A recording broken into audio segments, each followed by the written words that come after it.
Hospitals serve as centers for recovery, yet they also represent the intersection of existence and mortality. Intensive Care Unit ICU registered nurses and certified nursing assistants, CNAs, observe phenomena that challenge conventional understanding. Patients foretelling their own demise, encountering deceased relatives, and occasionally spirits reluctant to depart.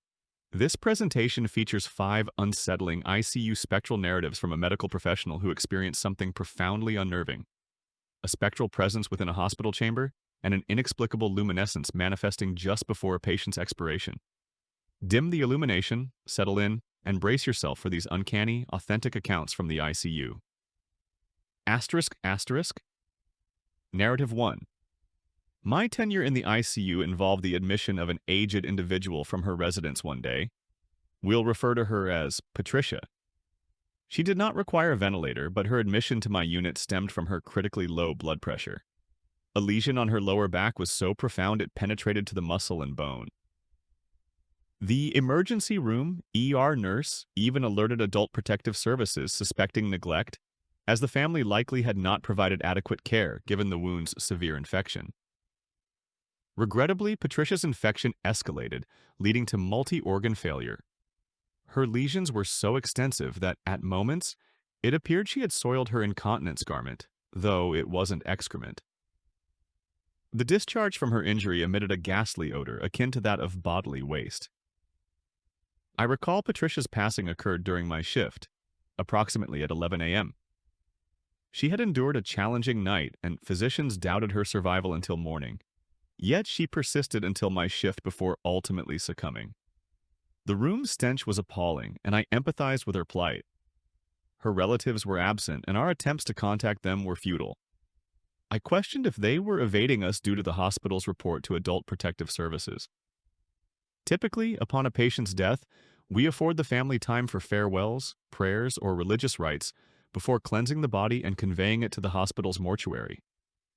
However, given Patricia's family's absence and our inability to reach them, my colleague and I opted to bathe her one final time before the tagging and bagging procedure. I distinctly remember as we cleansed and repositioned her, my colleague glimpsed the wound through the soiled dressing and began retching. The odor was intolerable. After meticulously washing her, I applied a pleasant mint-scented perfume, striving to make her appearance as dignified as possible. Just as we concluded, another coworker alerted us that Patricia's relatives were awaiting in the corridor. I was taken aback as they had not responded to our calls, but perhaps they had heeded our voicemail. We arranged Patricia's hair, attired her in a clean hospital garment, and covered her with a blanket, ensuring she appeared as respectable as possible before permitting her family entry. My colleague and I exited while they shared their final moments with her. Following their departure, we transported Patricia to the hospital morgue. That evening, upon arriving home, I promptly showered, yet upon exiting, I detected a dreadful smell permeating my room, eerily reminiscent of Patricia's wound's scent. I experienced a chill as I had not perceived the smell earlier upon my arrival. Then, abruptly, I sensed an unusual warmth enveloping me. Within moments, the putrid odor transmuted into the identical minty fragrance of the perfume I had applied to Patricia. I was somewhat apprehensive, but just as swiftly as it had appeared, the scent vanished. I remain uncertain if Patricia had accompanied me home or if I had inadvertently carried the scent after my prolonged 12-hour shift, but I prefer to believe Patricia visited to express gratitude and bid farewell. Asterisk, asterisk. Narrative 2. As an ICU nurse, our encounters with mortality differ from those of hospice nurses. Frequently, our patients expire while connected to a ventilator, non-responsive, and under sedation. Nevertheless, not all ICU patients are placed on ventilators. Periodically, we attend to terminal patients who are neither sedated nor intubated. In essence, they are fully conscious. For those listening, you might question why ICU physicians and nurses favor sedation. The rationale is to preclude patients from dislodging their ventilation tubes and, crucially, to alleviate the distress of being conscious while on a ventilator. Should I ever require ventilation for recovery, I would also opt for sedation. One day, an elderly patient was relocated from another unit to the ICU, suffering from sepsis induced by a urinary tract infection. Her blood pressure was perilously low, necessitating vasopressors to maintain it. Consequently, she was transferred to our unit for meticulous observation. The patient was a 91-year-old woman named Sandra. Sandra exhibited some disorientation due to her age and infection, yet she remained capable of engaging in coherent conversations. As her condition deteriorated, her confusion heightened, and she repeatedly inquired, "Is Kim present yet?" Or, "When will Kim arrive?" We were unaware of Kim's identity, possibly a daughter. When Sandra's relatives were at her bedside, we inquired about Kim, and they informed us that Kimberly was Sandra's sister, but Kimberly had perished in a vehicular collision in 1997 while en route to collect Sandra. Upon learning this, whenever Sandra asked, "Is Kim here yet?" we simply responded that Kim was not yet present. Several days later, Sandra required additional medication to sustain her blood pressure. By this juncture, she was predominantly asleep, and her respiration had become strained. However, given her advanced age, her family elected not to place her on a ventilator. Instead, they chose anti-anxiety medication to ensure her comfort. I recall being present in the room when Sandra's daughter sat beside her. I gently awakened Sandra, informing her I needed to administer an injection in her abdomen to prevent thrombus formation. She awoke, observed her daughter, and smiled. She then stated, "You just missed her. Kim was here. She and I had lunch together, and she mentioned she'd return to collect me at 4 p.m., so we can go to the casino." Sandra's daughter teared up, but simply nodded, instructing her mother to rest and breathe until Kim's return. That afternoon, more of Sandra's relatives congregated at her bedside.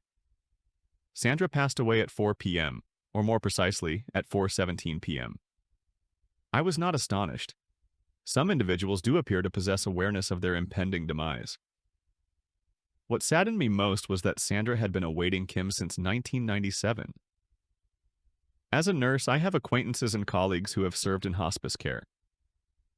Each patient experiences mortality uniquely.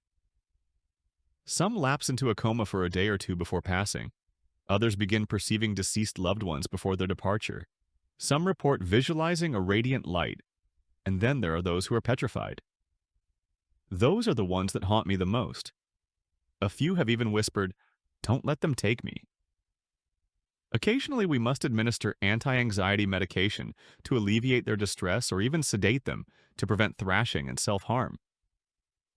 As nurses, one of our paramount responsibilities is to assist patients in their final hours, ensuring their transition is as serene and comfortable as feasible. Thank you for your attention. Asterisk, asterisk. Narrative 3. My tenure as a CNA in the ICU spans numerous years. I have encountered some peculiar occurrences, but 2 instances were so uncanny that they remain vivid in my memory. Typically, when unusual events transpire, it involves patients vocalizing or perceiving things that are not present, or someone foretelling their own demise. Just the customary occurrences that healthcare professionals frequently encounter in this domain. I distinctly recall the first instance I experienced something genuinely bizarre in the ICU. I had been transferred from the telemetry unit to the ICU, and at that juncture, the sole available position was on the nocturnal shift. I resolved to remain on nights temporarily, transferring to days when a vacancy arose. Upon commencing in the ICU, I was oblivious to Room 4's unfavorable notoriety. The reason being, patients allocated to that room frequently deteriorated precipitously, becoming critically unstable, and irrespective of our interventions, we were unable to preserve them. One night, approximately at 1 a.m., the other CNA, Sarah, inquired if I desired to take a lunch break.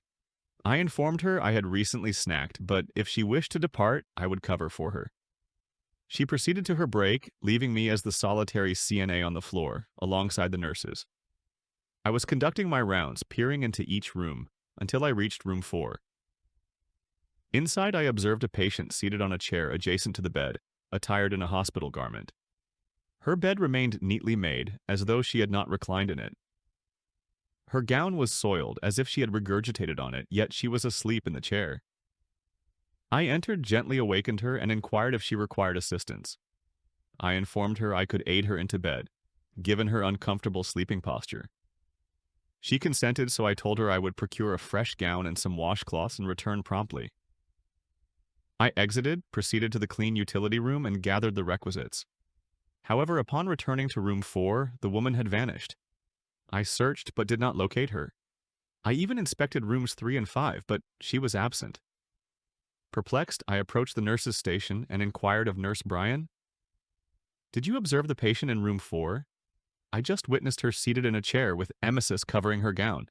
I went to retrieve a clean one, and now she's gone." Bryan regarded me with a peculiar expression, and abruptly his eyes welled with tears.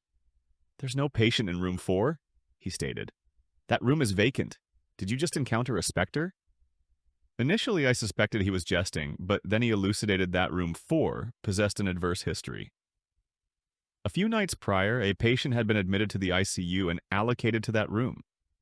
She was exceedingly non-compliant, repeatedly removing her wires and cardiac monitor despite suffering from severe congestive heart failure. Later that night, they discovered her deceased, seated in a chair beside her bed, her gown sullied with vomit. Bryan was not fabricating. The piloerection on his arms was discernible. That is when I comprehended room 4's notoriety had a basis. From then onward, I learned they only assigned patients to that room when no alternative existed. When Sarah returned from her break, I recounted what had transpired. She corroborated that no patient had been assigned to room 4 that night. She also substantiated Bryan's account. It was exceedingly peculiar and terrifying. The second uncanny experience I encountered in the ICU occurred one night while we were resuscitating a patient. We had to revive him multiple times. His heart repeatedly ceased, and we executed chest compressions, administered intravenous medications, and alternated attempts to preserve him. Given his relatively young age, only in his late 50s, we persisted. We ultimately resuscitated him 4 times, but during the 4th resuscitation endeavor, something peculiar transpired. A luminous white light manifested in the room. It resembled a firefly, but larger. It hovered, circumscribed above the patient, and then exited through the window. The window was sealed, yet the light traversed directly through the glass. It was surreal. We were unable to revive the patient after that. He expired. Everyone present in the room observed the light. We were all in a state of astonishment. I possess no comprehension of its nature, but it was one of the most peculiar, unsettling occurrences I have ever witnessed. Asterisk, asterisk. Narrative 4. My employment in the ICU involved the admission of a woman from the emergency department to our unit, stemming from exceedingly elevated blood glucose levels. Her blood sugar registered in the 700s. She was placed on insulin and necessitated meticulous observation with frequent blood sampling. Her name was Tricia. Tricia was assigned to me and placed in room 8. I also had another patient in room 9 who was on a ventilator. The patient in room 9 was a widow named Beverly. Since Beverly was sedated and on a ventilator, she did not utilize the call light or make demands. She was critical but stable. Tricia, conversely, was challenging. She consistently became agitated because the physician would not permit her to ingest anything, owing to her abdominal discomfort and hyperglycemia. Like most patients experiencing diabetic ketoacidosis, DKA, Tricia was profoundly drowsy and would frequently lapse into sleep mid-sentence. Consequently, it was unsafe for her to consume anything orally. Nevertheless, each time she awoke, she would vociferate for assistance. When my colleagues or I entered her room, she would request water. We reiterated that she was receiving fluids intravenously and that, due to her abdominal discomfort, she could not have anything orally until the discomfort subsided. That night, Beverly in room 9 was not faring well on the ventilator. Her oxygen saturation persistently declined, necessitating elevated ventilator settings. Her vital signs were unstable and her blood pressure continued to diminish, requiring additional medications to stabilize her. After I successfully stabilized Beverly, a coworker assumed responsibility for my patients and dispatched me on my lunch break. At 2 a.m., I returned from my break and perceived Tricia's screams. I was relieved to ascertain she was awake after Beverly's condition had preoccupied me earlier. I entered room 8 and inquired if Tricia required assistance. She appeared frightened and informed me she had awakened to discover a man in her room. The man had apologized, stating he was in the incorrect room. He was seeking Beverly. Then he departed. After Trisha calmed, she lamented that her mouth was excessively parched and requested some ice chips. She informed me her abdominal discomfort had dissipated and she felt improved. I went to procure her a few ice chips, and as I meticulously observed her to ensure she was not aspirating, I noticed several of my colleagues rushing into room 9, where Beverly was. I peered out and inquired of one of them what had transpired. My coworker informed me that Beverly's heart rate had abruptly plummeted into the 30s. After confirming that Trisha was managing well with the ice chips, I entered room 9. My colleagues had already maximized all of her intravenous medications in an endeavor to stabilize her, but Beverly was a DNR, do not resuscitate. So all we could do was maintain her comfort. I inquired of my coworker if anyone had visited Beverly while I was at lunch because, according to Trisha, a man had entered her room searching for Beverly. My coworker appeared bewildered and stated, "No one has entered while you were absent." Shortly thereafter, we lost Beverly's blood pressure. Soon she flatlined and expired while still connected to the ventilator. To this day, I still contemplate the man Trisha encountered, the one seeking Beverly. Given Beverly was a widow, I cannot help but speculate it was her deceased husband arriving to locate her. Asterisk, asterisk. Narrative 5. My tenure as an ICU nurse encompasses numerous years, and I have observed my share of patients expiring. Mortality is not novel to me. It is simply an inherent aspect of the profession. However, one night remains indelibly etched in my memory, one that continues to elicit chills whenever I reflect upon it. It commenced with a patient named Mr. Langley, a frail, elderly gentleman admitted for multi-organ failure. He was unresponsive, precariously clinging to life. His relatives had already bid farewell, and we all acknowledged it was merely a matter of time. I was assigned to his care that night, monitoring his vital signs hourly, ensuring he was as comfortable as feasible. At approximately 2 a.m., I was in another patient's room when I perceived something over the intercom system. A faint, raspy whisper. It was subtle, but I could discern the words, "Nurse, assist me." I froze.